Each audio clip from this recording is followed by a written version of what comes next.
Selamat malam pemirsa, senang kembali kita bertemu dalam program acara Kamu Bisa, karya mulia luar biasa yang merupakan hasil kerjasama dari Hope Channel Indonesia dan ASI Indonesia. Saya Rekson Nainggolan sebagai host akan membantu acara ini. Program ini bertujuan sebagai program pemberdayaan ekonomi masyarakat yang diharapkan akan dapat memberikan inspirasi beberapa model bisnis yang dapat kita copy, duplikasi, dan memberikan inspirasi bagi kita masyarakat Indonesia. Malam hari ini kita akan berbicara sebuah topik yang menarik, yaitu dengan tajuk yang berjudul Sejahtera dengan PCO atau Virgin Coconut Oil.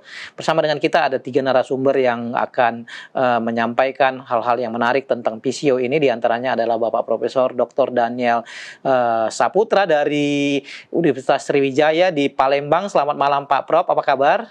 Selamat malam, luar biasa. Terima kasih telah bergabung dalam acara ini. Dan juga kita ditemani malam hari ini dengan Bapak Dr. Insinyur Hukom Jakarta Sukom dari Universitas Patimura. Selamat malam Pak Hukom, apa kabar? Selamat malam, baik Pak, sehat selalu. Terima kasih, sehat selalu Pak ya. Dan bersama dengan kita ada seorang ibu yang cantik yang merupakan akademisi, praktisi usaha di bidang pembuatan Virgin Coconut Oil. Beliau adalah Ibu Yunita Situmorang. Selamat malam Ibu Yunita, apa kabar? Selamat malam, kabar baik. Terima kasih telah bersama dengan kita. Kita akan mulai dengan sebuah tayangan yang menunjukkan apa yang Ibu Yunita lakukan, bagaimana proses pembuatan PCO. Ya, video ini adalah pendahuluan dan nanti kita akan berbincang banyak tentang PCO ini dengan Ibu Yunita dan dua narasumber akademisi kita yang lain. Kita akan lihat tayangan yang satu ini dulu.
Mirsa, itulah adalah tadi bagaimana Ibu Yunita mencoba memisahkan santan kelapa dan yang kemudian berubah menjadi Virgin Coconut Oil. Ibu Yunita, kami ingin tahu bagaimana proses pembuatan PCO ini. Kelihatannya tadi sederhana ya, tapi saya nggak tahu apakah ada proses sebelum pemisahan ini yang mungkin Ibu bisa jelaskan kepada pemirsa supaya kami bisa mengerti bagaimana proses pembuatannya, Bu Yunita.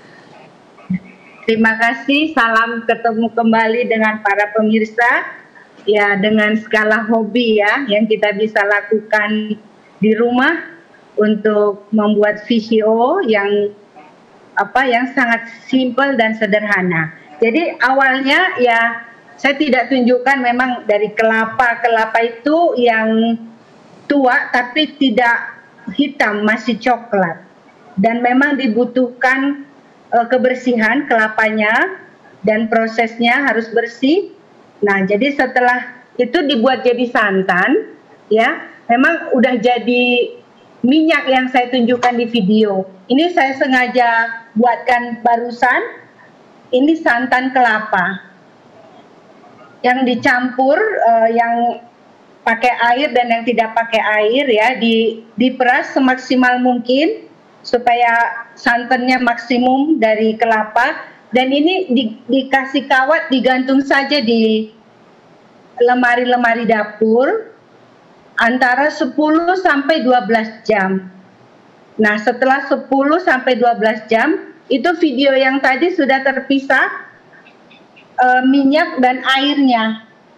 Jadi saya pisahkan, dan di video yang tadi kan saya sudah tunjukkan ditaruh di suatu wadah yang besar, baskom.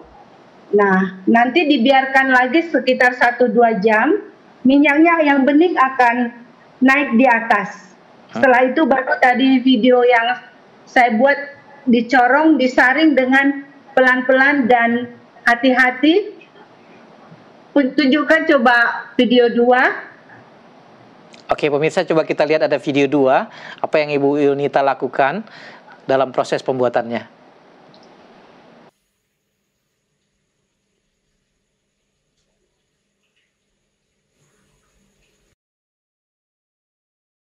Saya satukan semuanya, minyaknya itu sudah di atas. Jadi corong itu, di dalam corong saya berikan kasa dengan kapas tipis supaya benar-benar pelan-pelan, harus hati-hati untuk menyaringnya sehingga akan menjadi bening seperti ini. Jadi yang turun ke bawah itu minyaknya atau airnya, Bu? Minyaknya. Minyaknya ya. Minyaknya. Karena airnya sudah tinggal di baskom yang kedua, yang tadi. Oke. Ibu mungkin bisa jelaskan lagi sesudah itu bagaimana? Tadi ada video yang ketiga barangkali. Coba video yang ketiga. Nah, ini apa yang Ibu lakukan dengan di video yang ketiga ini, Bu Yunita? Itu proses penyaringan, Pak. Oke. Nah, jadi itu saya sendok dari wadah yang putih itu, bowl itu sendok pelan-pelan. Itu berarti di sana di bowl itu masih ada minyak dan air yang masih nyatu ya, ada di bawah itu ya. Kemudian diambil ya pelan-pelan ya. Okay. Jadi kalau dia sudah mampet, ganti lagi saringannya. Oke. Baik. Terima kasih. Bersama dengan kita sudah ada Profesor Dr. Daniel Saputra dari Universitas Sriwijaya. Pak Prof, kelihatannya menarik ya, dan cukup sederhana yang Ibu Yunita lakukan. Hanya digantung, tunggu beberapa waktu, kemudian tinggal proses pemisahan antara virgin coconut oil dengan airnya. Nah, kira-kira apa tanggapan Pak Prof tentang proses yang dilakukan oleh Ibu Yunita tadi, Pak Prof? Ya, pembuatan VCO ada 3 cara sebetulnya. Ya, jadi tetap dimulai dari santan kelapa yang merupakan sistem koloid, yang merupakan campuran air dan minyak dalam air, begitu ya. Nah, ini agar minyak dan air ini bisa bersatu, atau yang kita sebut dengan santan ini, perlu ada bahan yang sudah terdapat secara alami di dalam buah kelapa yang kita sebut dengan emulsifier. Emulsifier ini merupakan protein. Jadi untuk bisa memisahkan minyak dan air ini, maka si protein yang menyatukan air dan minyak ini mesti kita rusak. Nah, salah satu cara termudah untuk merusak ini adalah dengan memfermentasi. Jadi apa yang dilakukan oleh Ibu Yunita adalah cara pertama yang paling mudah dilakukan, yaitu dengan cara fermentasi. Ya. Dan ini perlu waktu yang agak lama, 10-12 jam. Artinya apa? Dalam 10-12 jam itu secara alami ya, si emulsifier ini akan rusak, baik oleh mungkin ada bakteri atau apa di dalamnya, dia akan rusak sehingga minyaknya terpisah. Ya. Jadi yang pertama dilakukan oleh Ibu Yunita tadi, pada waktu air dan minyak ini terpisah, ya, dipotonglah kantong plastik yang di bawah agar air yang di bawah itu keluar. Nah, pada waktu air ini sudah keluar, minyak ini kita sebut sebagai crude VCO atau VCO kasar, karena masih ada kotoran-kotoran lain dan ada sedikit air di sana. Nah, Ibu Yunita kemudian mentransfernya, memindahkannya ke panci tadi, ya. Dan kemudian di panci ini minyak VCO akan ada di atas dan kotorannya yang di bawah yang disebut dengan blondo itu ada di bawah. Nah, kemudian ini perlu dipisah. Jadi tadi memisahnya secara skala hobi tadi kata Ibu Yunita atau rumah tangga itu biasanya disendok, dinaikkan kemudian disaring sehingga kotoran-kotoran yang mungkin masih ada dalam VCO tidak ikut masuk ke dalam botol penampungan di bawah, ya. Dan cara fermentasi ini akan menghasilkan VCO yang warnanya bening, ya, jernih seperti yang ditunjukkan oleh Ibu Yunita. Cara kedua adalah dengan menggunakan enzim. Ya, banyak enzim yang digunakan, bisa papain atau dari getah kelapa atau bisa bromolin dari nanas, ya, atau juga bisa menggunakan ragi biasa, ragi untuk buat roti, ya, itu bisa, prosesnya akan dipercepat, tetapi kelihatannya mutu di warnanya agak sedikit lebih kuning daripada yang secara fermentasi. Dan cara ketiga yang dibuat orang adalah dengan cara elektrokimia. Secara elektrokimia diberi aliran listrik, si emulsifiernya tadi ini jadi rusak, akan terpisah. Tetapi mutu yang terbaik tetap yang cara alami. Tapi kalau mau secara industri dan cepat, maka mungkin secara elektrokimia itu akan lebih baik, ya. Nah, banyak peneliti-peneliti yang sudah melakukan penelitian tentang VCO ini. Jadi untuk menyaring tadi minyaknya, kalau sudah skala industri, mereka pakai divakum sehingga lebih cepat, ya. Kemudian diberi arang aktif sehingga kotoran dan warna, bau, aroma dan sebagainya bisa hilang, begitu ya.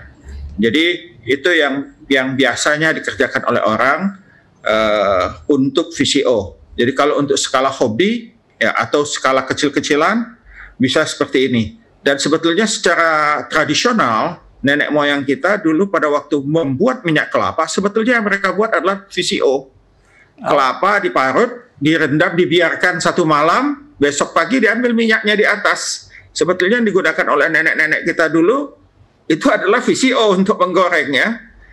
Hanya bedanya dulu kalau di kampung kami itu yang VCO di atas itu kita dengan blondonya kita panaskan sehingga minyaknya lebih banyak, itulah yang jadi minyak goreng, ya. Belum mengerti dulu bahwa ada VCO, ya. Tapi secara tradisional nenek-nenek kita sebetulnya menggoreng sudah pakai VCO, ya.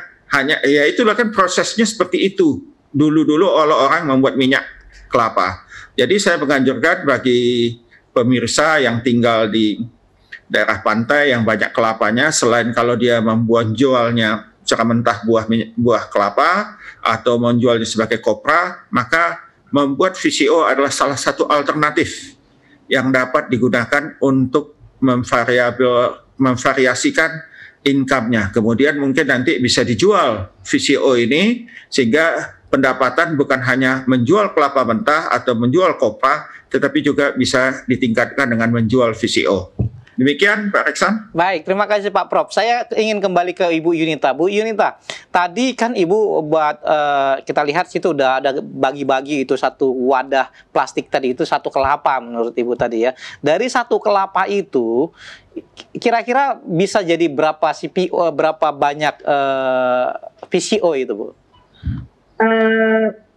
Ya dengan kondisi kelapa yang ada di Jakarta lah ya, mungkin beda daerah, mungkin beda kurang lebih 100 sampai 110 mili. Oke, jadi dari 1 kelapa. Kalau mau buat 1 liter VCO itu kira-kira butuh berapa kelapa itu Bu? Ya 10 kelapa. 10 kelapa ya, 10 kelapa ya. 1 liter.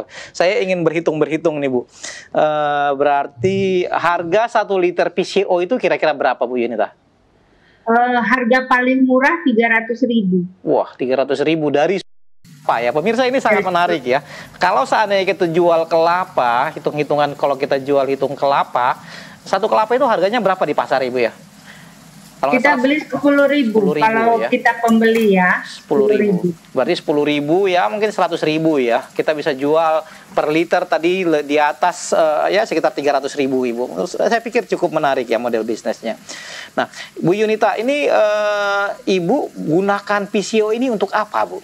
Kegunaan PCO ini untuk apa? Ya, karena memang sangat banyak kegunaannya. Jadi saya pikir kenapa saya nggak coba buat itu awalnya. Jadi untuk kita secara pribadi di rumah itu ya untuk kecantikan, untuk kesehatan. Jadi banyak sekali para pemirsa ya, salah satunya untuk makeup remover, untuk kalau habis makeup kita bisa massage dulu dengan PCO, untuk lipstick semua baru pakai kapas. Nah, untuk kerimbat rambut juga sebelum keramas saya juga pergunakan PCO. Ya, untuk salad juga saya gunakan juga PCO. Untuk mijit juga saya gunakan PCO. Untuk diminum juga saya pergunakan PCO. Jadi untuk ibu-ibu pemirsa, kalau mau coba masker PCO campur dengan kunyit, saya juga selalu buat juga. Gitu. Jadi sangat banyak kegunaannya untuk kita pakai sehari-hari.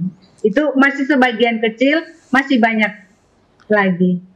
Baik, saya ingin ke Prof. Daniel kembali ya. Ini Ibu Yunita mungkin karena dia wanita banyak tadi konsentrasinya itu adalah ke make up ya, kosmetik dan lain-lain. Kegunaan lain Pak Prof, nanti barangkali Pak Hukom boleh tambahkan ya kalau ada masukan lain yang kira-kira akan membuka wawasan para pemirsa, khususnya para petani kelapa sawit, bahwa ada prospek lain.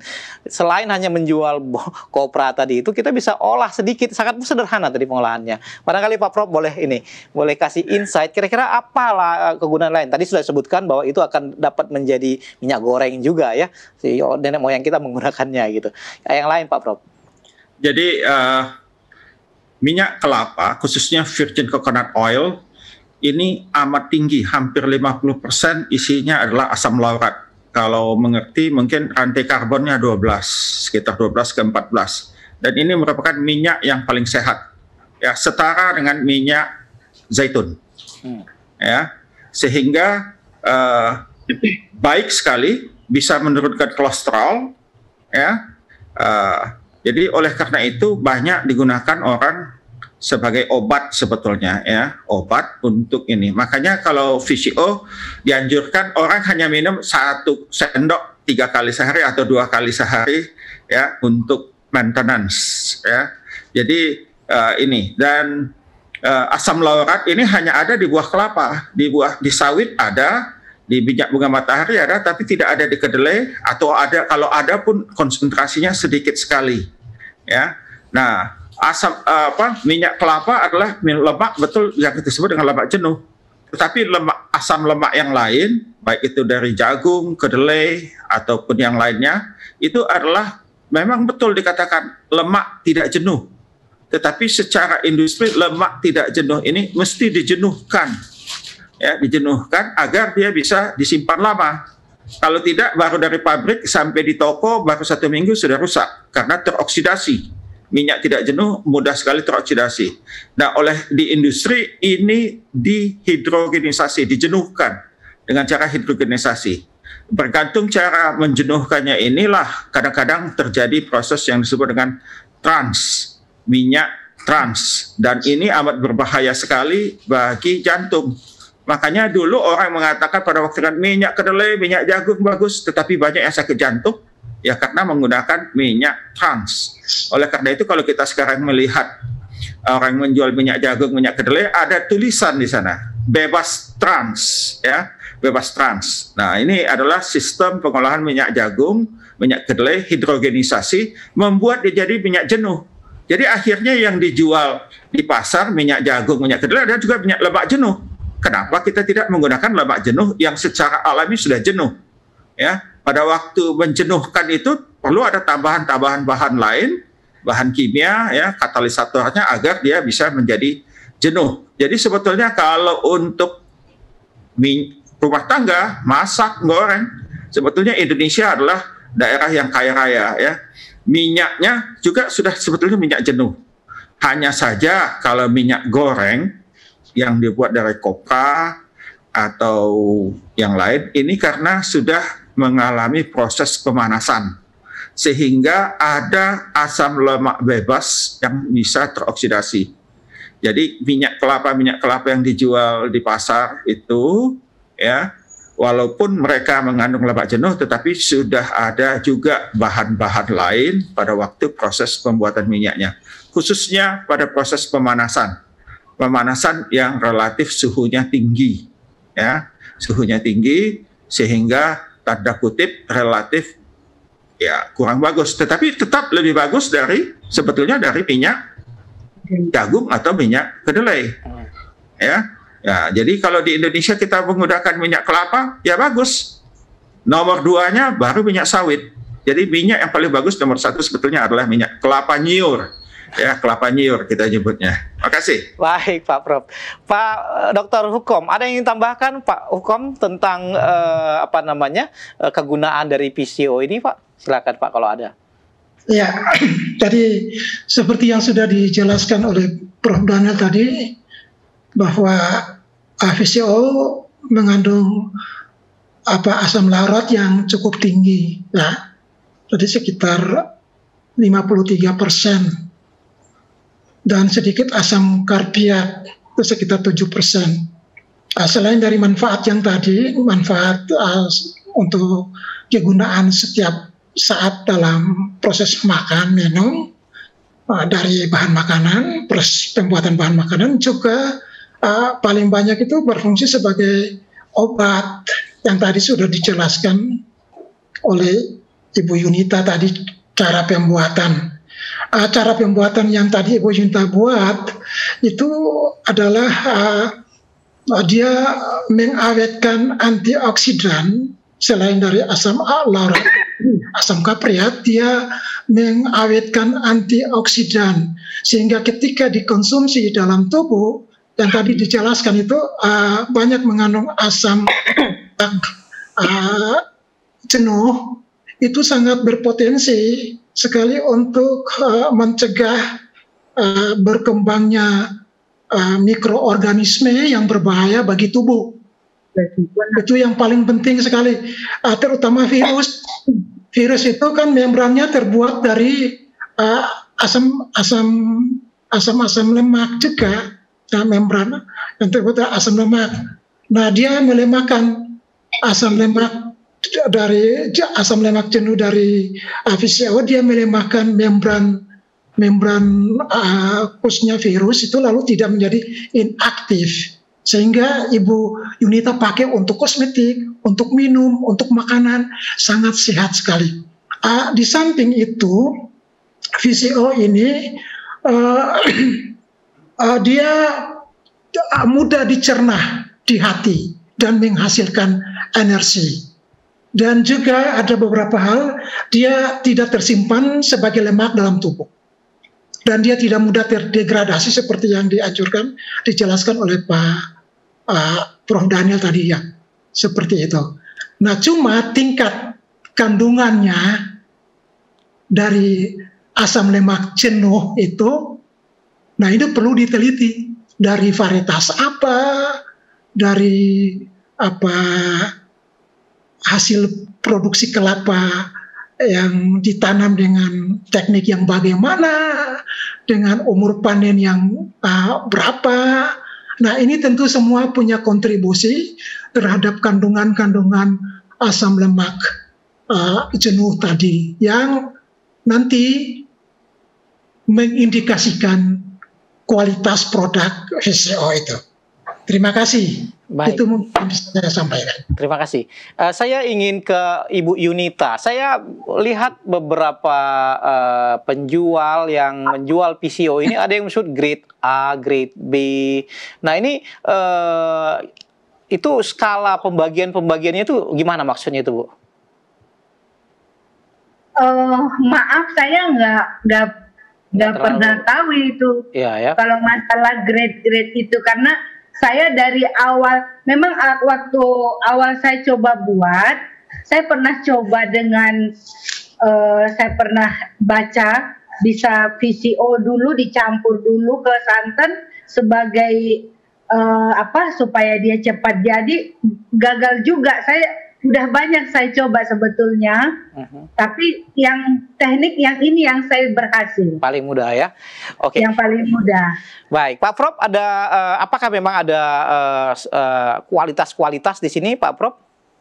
Ya, jadi sudah ada standar ya, standar internasional maupun juga standar SNI bahwa kandungan asam lauratnya minimal 40%. Jadi itu yang menentukan mutu. Ya, karena tadi seperti kata Pak Hukam, asam laurat ini kalau kita makan itu yang dicerna oleh tubuh dulu untuk menghasilkan energi. Ya. Jadi dan tidak disimpan sebagai lemak di dalam tubuh. Ya. Jadi dan ini yang sering dimainkan oleh orang. Itu pertama. Kedua, proses pembuatan. Proses pembuatan ini yang seperti tadi ini disebut suhu terkendali, seperti yang ini Ibu Yunita menggunakan suhu ruang. Ada juga orang yang seperti tadi sudah jadi VCO kasar, ini dipanaskan supaya mendapatkan VCO lebih banyak. Ya, nah tentu saja yang dipanaskan ini mutunya lebih rendah daripada yang alami. Ya, jadi itu juga menentukan. Ya, yang ketiga tadi adalah warna. Ya, ada orang menggunakan enzim warnanya agak sedikit kuning, kemudian digunakan pemucat. Nah, ini juga pemucat ya, dari kuning menjadi bening. Nah, ini sering juga jadi yang dipermainkan oleh para produsen. Itu yang mesti diperhatikan, disimak ya. Apakah mereka melakukan hal seperti itu? Dan kemudian tentu ini mesti diperiksa di laboratorium agar kita tahu konsentrasinya berapa, apakah tadi dipucatkan, apakah dia menggunakan enzim atau tidak, apakah dia menggunakan tadi elektrokimia atau tidak ya. Karena kalau yang tadi Ibu Yunita, dia secara ini sudah hasilnya sudah ya grade AAA gitu sebetulnya ya, 3A itu ya, yang paling bagus ya. Dan ini bisa tahan 1 tahun. Oke. 1 tahun. Jadi kalau sudah jadi seperti yang Ibu Yuni tadi, disimpan biasa di suhu ruang bisa 1 tahun. Apalagi kalau disimpan di suhu agak-agak sedikit dingin begitu ya, bisa lebih lama. Jadi kalau kita buat seperti yang Ibu Yunita, kalau dia jual secara komersial, boleh dicantumkan label mungkin kadaluarsanya 6 bulan, padahal dia best before, ya, baik sebelum, padahal dia bisa sampai 12 bulan. Tentu kalau kita jual secara komersial mesti ada izin dari pihak berwenang yang mesti kita dapatkan terlebih dahulu, minimum izin PIRT ya, PIRT dari Kemenkes mungkin ya. Baik. Terima kasih, Pak. Baik, Pak Prof. Nanti saya ingin ke sana, tapi saya ingin ke Ibu Yunita. Tadi kalau nggak salah ada yang di bawah yang tertinggal itu ada by produknya ya, residu yang terjadi itu bisa dimanfaatkan lagi nggak, Bu Yunita? Iya. Apa namanya tadi, Bu Yunita? Jadi memang setelah tadi VCO-nya kita udah dapatkan, jadi blondonya itu ya, oke. Saya panasin lagi. Jadi dengan 10 kelapa kurang lebih masih dapat minyak yang kan beda nih, dia kuning. Ini yang ininya nih. Oke. Nah, ini yang dipanasin, sisa blondonya itu dengan 10 kelapa kurang lebih masih bisa dapat minyak gorengnya 300 sampai 400 mili. Oke. Baik, terima kasih. Gimana caranya itu, Bu? Panasinnya gimana? Di wajan saja atau bagaimana? Ya, di wajan saja dengan api kecil. Nanti dia minyaknya akan naik ke atas dan jadi seperti ada kering-keringannya. Jadi tinggal dipisahkan lagi ya nanti ya? Disaring saja. Oke. Jadi masih bisa untuk 10 kelapa itu dapat 300 sampai 400 dan wangi banget tuh. Sekali pemirsa, wangi kelapanya. Baik. Dari segi rasa gimana, Bu? Ibu pernah goreng bandingin lah, kita ada minyak kelapa sawit, minyak kelapa, dan kemudian kalau digunakan ya tadi untuk menjadi makanan ini menumis atau ini dengan VCO ini. Dari segi rasa bagaimana, Bu? Mana lebih enak? Tadi kan sudah dibahas tentang kesehatan ya. Tadi ada asam yang tertentu yang sangat baik untuk kesehatan. Tapi bagaimana dengan rasa, Bu? Rasa enak juga Pak, kalau garing enak, lebih enak saya rasa. Begitu ya. Lebih enak, ya. Jadi untuk para pemirsa, untuk ibu-ibu ya, kalau ingin sambal yang sehat, kalau saya buat, jadi tomat, bawang, semua itu saya taruh di wajan, tanpa air, ditutup dengan api kecil. Nah, setelah dia matang, bisa diulek, baru saya taruh minyak PCO. Jadi tanpa digoreng. Jadi minyak, tanpa ada minyak itu. Jadi minyak itu tidak dipanaskan. Ya? Oke. Jadi dia hanya jadi rasa ya, tidak dipanaskannya. Ibu nggak pernah gunakan ini jadi menumis atau menggoreng ikan gitu barangkali? Nggak ya, jarang. Iya, saya lakukan juga. Tapi untuk sambal sehat, supaya sambal kita sehat, atau sambal dabu-dabu, saya pakai VCO. Oke. Maksud saya misalkan kita goreng ikan tongkol ini Bu. Ibu bandingin rasanya ikan tongkol yang digoreng pakai minyak kelapa sawit, kemudian minyak kelapa, dan kemudian dengan PCO, rasanya kira-kira berubah atau bagaimana Bu? Ya pasti lebih enak PCO Pak. Pasti lebih enak PCO ya. Oke. Terima kasih. Pemirsa, kita akan rehat sejenak. Kita akan berbincang lagi nanti dengan 3 narasumber yang telah bersama dengan kita. Sangat menarik sekali perbincangan ini, namun kita rehat sejenak. Merokok, diabetes, dan obesitas dapat menyusutkan otak Anda. Walaupun cukup banyak alasan baik untuk menghindari rokok dan menjaga berat badan, serta kadar gula darah dan tekanan darah Anda dalam batasan normal, studi baru dari University of California menemukan bahwa faktor-faktor resiko tersebut bagi kalangan usia pertengahan berpotensi mengubah pembuluh darah otak Anda dalam jangka panjangnya. Mengacu kepada penurunan volume dan fungsi otak yang lebih cepat sampai 1 dekade lebih tua. Itu faktanya, tetapi ada pengharapan. Studi ini menguatkan bukti bahwa gaya hidup yang baik dapat menjaga kemampuan mental dan ada hal-hal yang bisa dilakukan dalam usia pertengahan yang mempunyai dampak dalam peningkatan kesehatan kognitif untuk 10, 20, dan 30 tahun seterusnya. Jadi jangan menunggu lagi. Berjalanlah, minumlah air lebih banyak, dan tingkatkanlah pola makan Anda. Rencana pensiun yang sehat dimulai hari ini. Pemirsa, kita kembali bersama dalam program Kamu Bisa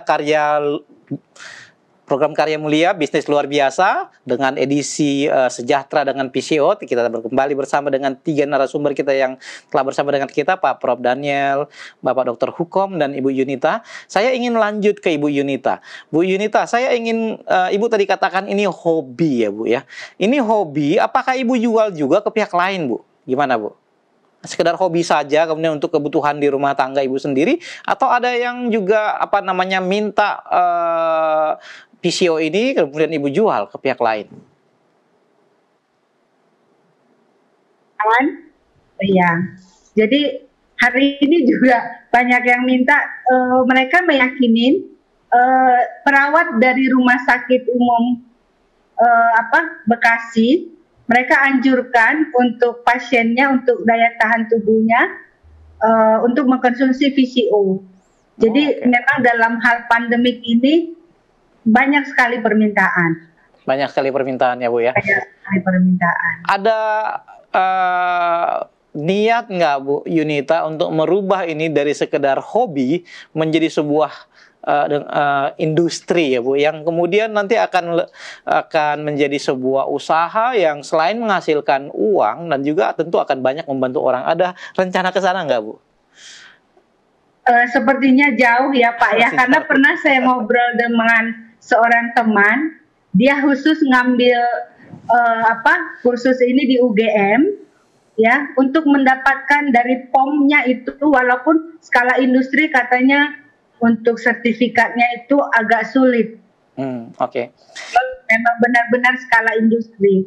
Jadi saya pikir untuk hobi dan teman-teman masih ring 1, ring 2 saja oke lah. Gitu. Ya. Pak Hukom, saya ingin ke Pak Hukom nih. Pak Hukom, ini adalah kita melihat ya, Indonesia itu adalah negara agraris dan sejak dulu kita adalah penghasil kelapa yang cukup diperhitungkan di tingkat dunia. Namun petani-petani kita itu yang bisanya itu hanya menjual kelapa segar atau dan mungkin sedikit lebih maju dikit Kopra, dan sekarang ini Ibu Yunita introduce sebuah konsep ini yang menurut saya cukup mudah ya, hanya dengan fermentasi tadi menurut Pak Prof Daniel. Kira-kira Bapak lihat prospeknya ini bagaimana Pak? Khususnya kepada para petani kita yang banyak itu di pesisir pantai, sehingga apakah Bapak melihat ini sebuah pilihan yang lain yang tersedia untuk meningkatkan kesejahteraan petani kita, Pak Hukom? Iya, Pak Reksan. Jadi memang benar negara kita ini kaya dengan produksi kelapa, tetapi belum termanfaatkan secara baik untuk meningkatkan kesejahteraan para petani, khususnya petani kelapa. Biasanya produk kelapanya dibuat untuk kopra, kemudian ada juga pengolahan yang lain untuk nata koko, dan ada lagi yang banyak dibuat di pedesaan itu untuk mendapatkan minyak goreng dengan cara pemanasan, dan harganya kan murah. Nah, dengan adanya berkembang teknologi pembuatan VCO ini, lalu terbuka kesempatan kepada para petani, karena kelihatannya yang tadi didemonstrasi oleh Ibu Yunita itu sangat mudah dan sederhana sekali. Harganya sangat tinggi dan peluang pasarnya sangat besar. Nah, ini memang perlu disosialisasikan kepada para petani sehingga betul-betul mereka pahami, dan saya pikir dari dinas terkait yang punya akses ke sana yang bisa membantu petani, di samping juga para akademisi mengadakan pengabdian, menstimulasi dan memberikan motivasi kepada petani bahwa ada cara yang paling terbaik untuk pemanfaatan kelapa menjadi produk yang punya nilai ekonomi tinggi. Baik, tapi saya pikir tentang itu. Cuma saya perlu tambahkan bahwa memang VCO ini kan hasil penemuan dari Dr. Bambang Setiadi di UGM, dan itu kan sudah dipatenkan. Nah, tetapi dengan adanya perkembangan teknologi yang baru untuk mendapatkan cara-cara yang lebih baik dan lebih mudah kan sudah berkembang banyak. Nah, tetapi seperti apa yang tadi Ibu Yunita katakan tadi, bahwa untuk mau masuk mendapatkan izin, sertifikat dan macam-macam dari BPOM itu kan sulit sekali. Nah, ini yang merupakan penghalang dan bukan penghalang ya, tapi merupakan suatu tantangan, keadaan yang menyebabkan kurang berminat semangatnya petani untuk mau memproduksi secara besar-besaran. Kalau untuk secara skala rumah tangga, kebutuhan sendiri tidak ada masalah, mereka bisa. Nah, untuk itu masuk ke dalam dunia bisnis kan perlu kita butuhkan dan kita mendapatkan izin-izin yang menyangkut dengan regulasi-regulasi tertentu dari pemerintah. Kalau tidak nanti kalau Ibu Yunita mau buat banyak, pasarkan banyak tanpa izin, nanti bermasalah. Nah, perlu direncanakan sehingga memang ini betul-betul bisa tersalur dengan baik, teristimewa kepada para petani kelapa. Butuh bantuan dari dinas-dinas terkait untuk membantu, teristimewa dalam ini pemerintah, untuk bisa mendukung. Karena ini sangat penting sekali, sangat mudah, sangat murah, dan menghasilkan uang sangat tinggi sekali. Baik. Mungkin hal itu Pak yang bisa saya sampaikan. Terima kasih Pak Hukom. Saya ingin ke Prof Daniel. Prof Daniel tadi Pak Hukom telah membuat sebuah challenge ya, tantangan masalah perizinan dan lain-lain ya. Nah, kira-kira apakah yang bisa kita lakukan Pak Hukom? Apakah mungkin dengan membuat asosiasi petani di suatu wilayah tertentu yang kemudian mereka mencoba membuat PCO ini mendapatkan izin, bahkan membuat brand yang mudah-mudahan akan muncul menjadi sebuah kompetitif brand di pasar yang dihasilkan oleh petani-petani kita. Karena saya melihat petani kita banyak yang menanam kelapa, tetapi kembali yang tadi hanya mendapat penghasilan sedikit karena menjual hanya raw materialnya, Pak, tanpa ada proses pengolahan menambah value added untuk nilai tambah bagi produk mereka yang tentunya akan dapat meningkatkan harga. Kira-kira hal apa yang bisa kita tolong kepada petani ini, Pak, atau barangkali Bapak kasih advice supaya petani-petani kita ini muncul bukan hanya sebagai pengelola industri hulu, tapi juga sedikit maju ke arah hilirnya, Pak. Baik, sebetulnya izin POM itu kalau kita lihat dari sisi yang lain adalah jaminan mutu, ya, bahwa produk yang dijual itu sudah melewati standar, semua prosesnya terstandarisasi, ya, sehingga masyarakat yang membelinya dilindungi dari tanda kutip produsen-produsen yang nakal, ya, memastikan bahwa tadi ini betul-betul VCO dengan asam laurat minimal 50%, ya. Jadi itu sebetulnya kalau kita lihat sebetulnya bagus, ya, untuk ini.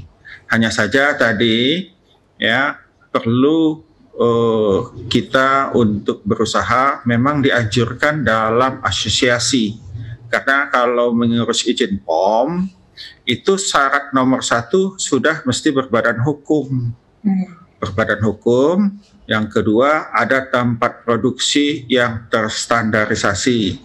Dan yang ketiga, biasanya di tempat zona industri, tidak boleh di rumah tangga, ya.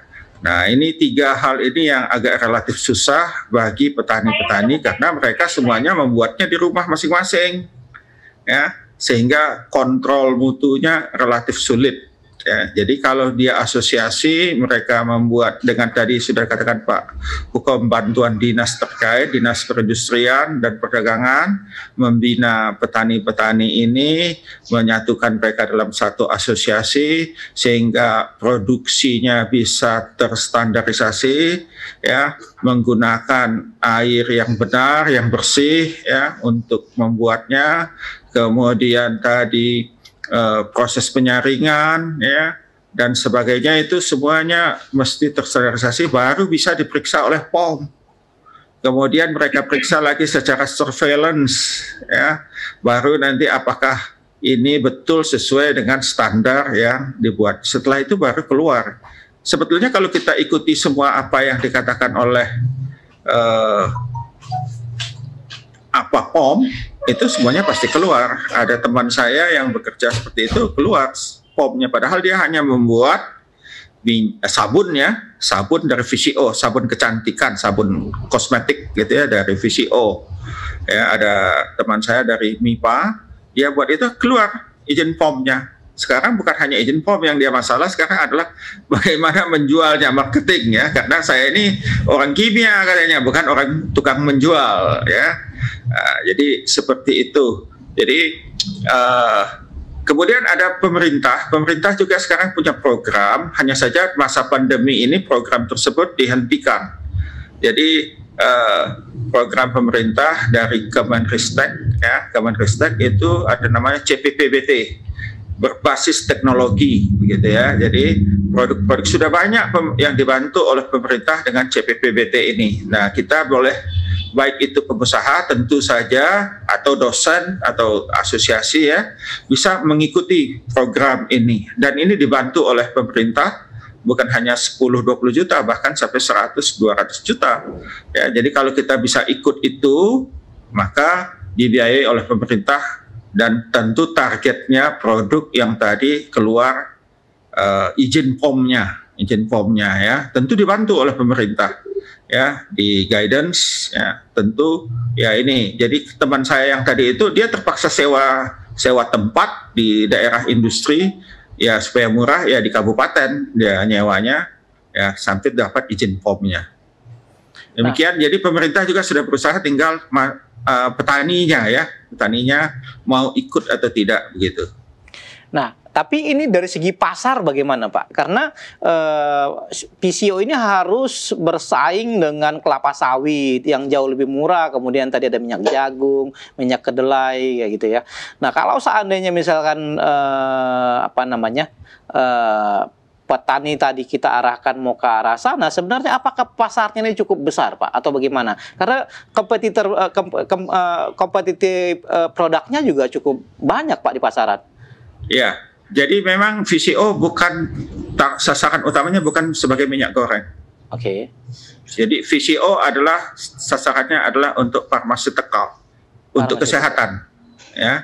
Jadi bukan obat resep dokter, tetapi obat yang tadi seperti kata Ibu Yunita meningkatkan daya tahan tubuh, menurunkan kolesterol, ya, untuk make up dan sebagainya. Produsen VCO terbesar saat ini adalah Filipina.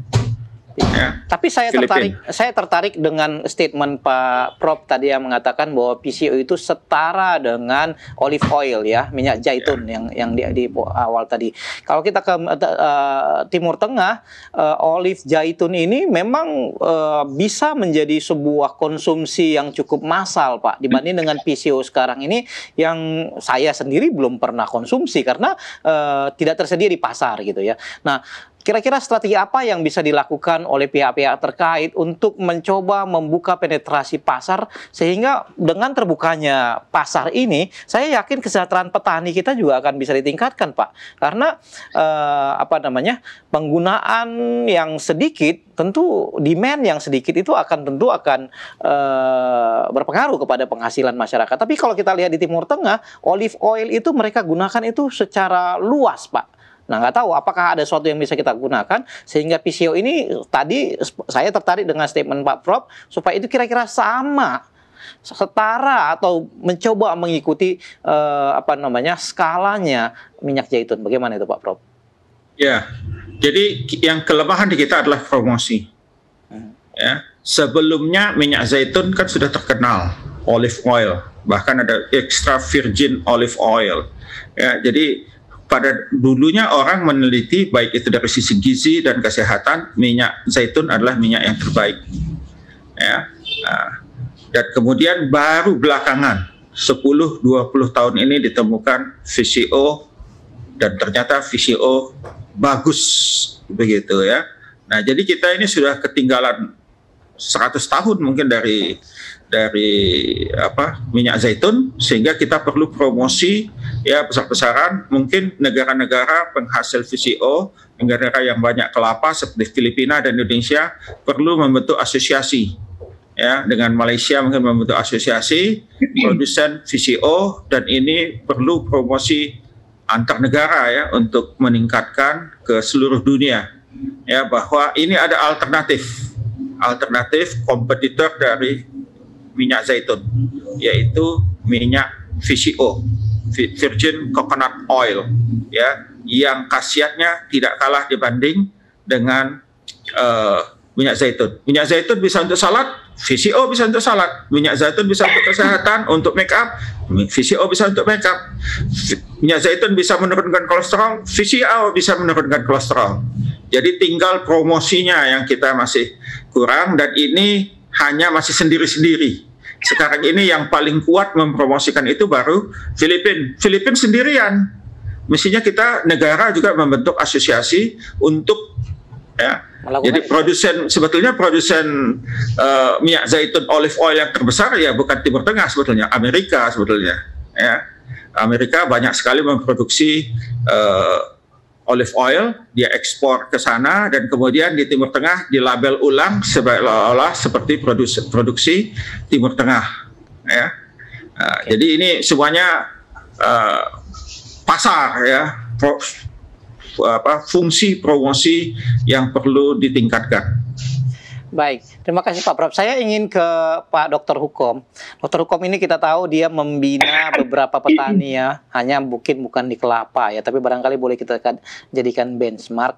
Ini ada dua tantangan nih Pak Prof. Yang pertama tadi menyadarkan petani kita bahwa ada prospek PCO, itu satu yang tadi, bahwa ini bisa diolah untuk menjadi sebuah produk yang setara dengan olive oil. Itu tadi sebuah idealisme mengedukasi para petani kita. Kemudian yang kedua adalah mengedukasi pasar, Pak, ya. Mengedukasi pasar bagaimana supaya acceptance dari pasar itu kepada Visio ini bisa sama seperti pada olive oil. Namun sementara itu belum terbentuk, Pak. Saya pikir itu tadi kan perlu akan proses panjang yang tidak mudah juga. Nah, kira-kira para pohobi atau para ya pemula lah kita bilang, karena ini masih awal ini, apa yang bisa dilakukan oleh orang-orang seperti Ibu Yunita ini untuk mencoba mengedukasi pasar, Pak? Ya, apa yang bisa dilakukan sementara ini sebelum keadaan sebelum kondisi ini diketahui oleh masyarakat umum supaya ini bisa diterima oleh pasar, Pak? Ya, jadi menyangkut dengan cara bagaimana kita bisa mengedukasi produk untuk bisa masuk ke pasaran. Jadi yang pertama itu harus ada promosi. Sudah ada, kalian nggak melihat. Jadi Nama menteri. Promosi pertama yang perlu diperhatikan. Aslim. Produk sudah ada. Kalau produk sudah ada, berarti kita harus mencoba untuk memperkenalkan, mulai dari tingkat lokal, dari tetangga, dari rumah tangga, dari tingkat daerah, kemudian juga dia nanti merambah ke areal yang lebih luas.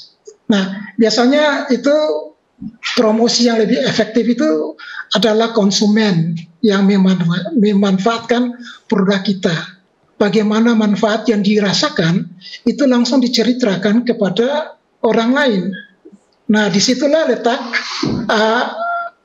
keberhasilan untuk edukasi pasar. Itu secara lokal. Yang saya alami ya, yang saya pernah alami, saya tidak dari VCO, tapi saya memang paling banyak adalah pupuk. Saya memang melalui pupuk. Jadi kalau pupuk kita demplot, kita buat demplot, kita sosialisasi, kita buat demplot, petani lihat bagus, dia coba, dia mau pakai kita punya produk. Nah, itulah keuntungan dari kita. Jadi kita sudah pegang pasar, sudah pegang pelanggan. Nah, kemudian ke tahap yang lebih tinggi untuk bisa menjangkau regional maupun nasional sampai internasional, berarti sudah harus ada, yang tadi Pak Prof. Dhani bilang, sudah ada badan hukum yang memang memayungi kita. Dan itu biasanya paling efektif melalui asosiasi. Melalui asosiasi lebih mudah produk itu bisa tersalurkan. Dan itu sudah di dalam pengawasan yang memang terpercaya. Baik secara produksi industri, bahan baku, produksi industri, dan kapasitas produksi. Itu biasanya sudah terpantau. Dan kalau sudah sampai ke tingkat tinggi, itu berarti stok itu bersifat kontinuitas. Baik, Pak. Dan bahan bakunya memang benar-benar sudah tersedia. Itu perlu direncanakan secara baik. Saya pikir seperti itu, Pak. Baik, saya kembali ke Pak Hukom ya. Saya tertarik dengan yang Pak Hukom tadi katakan bahwa PCO ini dapat membunuh virus ya, dalam keterangan yang sebelumnya. Saya juga membaca sebuah artikel yang ditulis dalam di harian Republika, bahwa ada seorang pakar kimia industri dari Universitas Tanjung Pura mengatakan, Profesor Dr. Tamrin Usman ya, mengatakan bahwa PCO ini bisa membunuh virus corona katanya ya. Saya tertarik menghubungkan dengan apa yang Pak, karena mengandung lipid katanya. Apa ini lipid, Pak? Apakah itu betul ada di kandungannya PCO ini? Iya, Pak Rekson, seperti yang tadi dijelaskan oleh Prof. Daniel tadi, itu intinya dari asam lemak jenuh itu, mengandung asam laurat. Jadi asam lemak itu, asam laurat itu dia dalam tubuh dia membentuk senyawa laurin. Senyawa laurin itu dia sangat bermanfaat itu untuk menghancurkan membran sel daripada virus, karena membran sel virus itu kan terbuat dari asam lemak sehingga dia bersifat inaktif, dia tidak labil untuk beraksi. Jadi dia itu memang secara teori seperti begitu. Nah, tapi nanti secara kenyataan di lapangan ya harus diteliti kembali ya. Pahit lagi nanti. Harus diteliti kembali. Baik, waktu kita sudah hampir habis. Di 5 menit terakhir ini saya ingin ke Ibu Yunita.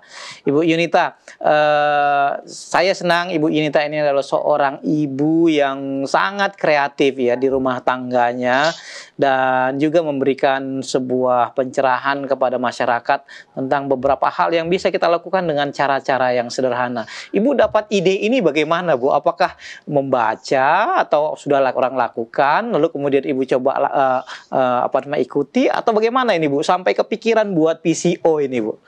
Gimana ceritanya itu? Saya tambahkan dulu ya. Oke. Saya tidak promosi. Oke. Saya pakai ada produk Amerika, itu multipurpose. Jadi dia mengandung septik alamiah. Jadi ternyata bahannya minyak kelapa. Jadi Amerika, artinya kan pasti mereka, padahal itu produk Amerika yang mereka jual lagi ke Indonesia dengan bahan baku kelapa. Multipurpose itu bagus sekali. Saya pakai itu sudah mungkin 20 tahun ya di rumah tangga untuk hampir semua gitu. Jadi saya pikir ini aja Amerika dengan produk yang mahal pakai minyak kelapa gitu. Jadi, dan setelah saya banyak membaca, saya lihat di YouTube fungsi minyak kelapa itu sangat bagus sekali untuk semua hal. Kenapa kita tidak coba membuat ya? Jadi awalnya memang saya hanya untuk konsumsi rumah tangga. Saya cerita ke teman dan ya kenapa tidak? Jadi sampai saat ini banyak sekali permintaan dari teman-teman, mungkin seperti Prof. Daniel tadi sudah tepat mungkin di grade A ya, karena saya nggak ada campuran sama sekali, pure itu saja, dan memang hasilnya sangat bagus.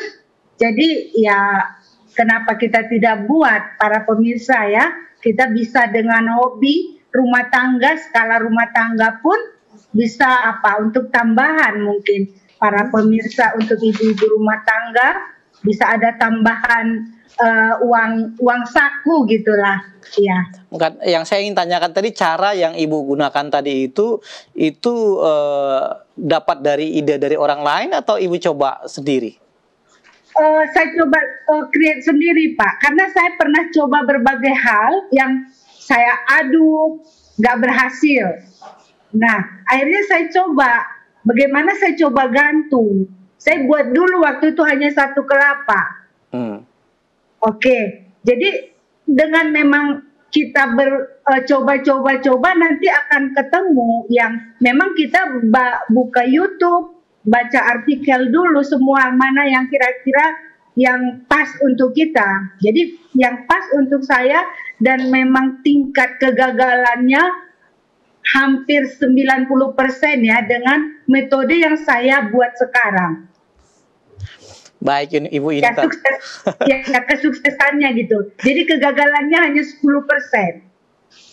Baik, ya. Pemirsa, saya yang memandu acara ini akan mencoba melakukan apa yang Ibu Yunita. Saya percaya pemirsa sekalian juga akan sangat tertarik dengan prospek ini. Selain untuk kesehatan kita di rumah tangga, juga kalau seandainya bisa dijadikan bisnis, tentu menjadi sebuah opportunity yang sangat menjanjikan juga. Pak Prof, barangkali di bagian akhir ini ada yang disampaikan kepada masyarakat Indonesia? Ya, terima kasih. Jadi bagi yang banyak kelapa di sekitar rumahnya, mari kita tingkatkan pendapatan kita. Selain menjual kelapa segar atau menjual kopra, kita tingkatkan pendapatan kita dengan membuat VCO yang relatif mudah kita buat, dan selamat sejahtera. Terima kasih Pak Prof. Dokter Hukum, ini dokter hukum ini pemirsa sangat banyak berperan di masyarakat sekitar dalam pembinaan petani-petani. Pak Hukum, barangkali ada yang ingin disampaikan kepada masyarakat Indonesia, khususnya para petani kelapa kita, Pak. Iya, Pak Rektor. Jadi dengan mengetahuinya manfaat daripada kelapa, dengan membuat VCO, itu berarti ada peluang untuk peningkatan pendapatan petani. Makanya terus bersemangat. Kemudian salah satu hal yang saya tangkap untuk pengembangan secara global bahwa coklat itu 60% kalau tidak salah itu dibuat dari minyak kelapa sawit.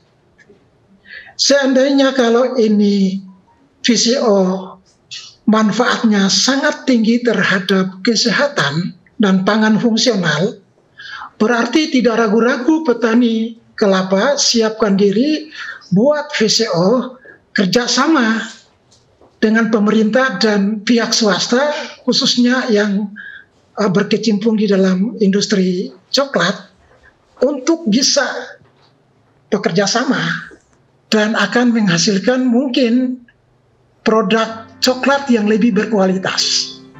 Baik, ini salah satu informasi. Terima kasih, ya, Dr. Terima kasih. Pemirsa, kita telah berbincang selama 1 jam dengan 3 narasumber kita. Seperti bagaimana saya katakan tadi, bagi saya, pikiran saya terbuka bahwa banyak hal yang bisa kita lakukan dalam skala industri rumah tangga maupun skala yang lebih besar seandainya kita mau melakukannya. Terima kasih atas pencerahan yang disampaikan Ibu Yunita dengan program Kamu Bisa Bisnis Luar Biasa ini, PCO dari kelapa. Itu akan dapat meningkatkan nilai dari tadinya hanya 10.000 kelapa, ya. Kemudian dapat dijual menjadi ratusan ribu dengan sebuah proses yang sederhana. Terima kasih Bu Yunita, terima kasih Prof Daniel, terima kasih Dr. Hukum atas pencerahan yang disampaikan. Kembali kita sampaikan kepada pemirsa Indonesia, mudah-mudahan program kita malam hari ini dapat membuka wawasan kita semua. Tuhan memberkati kita sekalian. Selamat malam. Selamat malam.